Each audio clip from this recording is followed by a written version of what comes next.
Yes. So let's discuss conditional formatting. Well, in my opinion, it is a powerful feature in Excel that allows you to apply formatting rules to cells based on specific conditions or criteria. So let's say we have the sales data, right? Now we want to highlight all those sales where sales value is greater than 50. So to do that, just select the range, go on the home tab and click on conditional formatting. Highlight cell rules greater than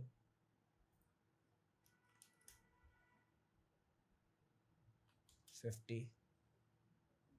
Fill it with custom format, yellow. Okay. That's the power of conditional formatting.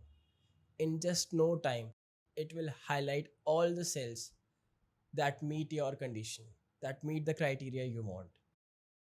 This is very powerful and very important thing in Excel. So let's discuss one more example. So I want to highlight all the names having height greater than 70 but less than 74.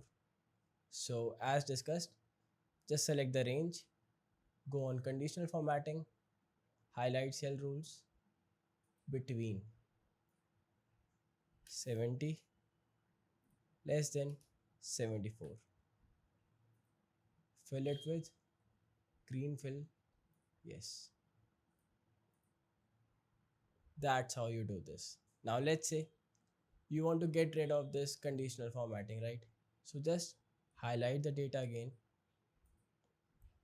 go on conditional formatting, manage rules, and just click on this and delete.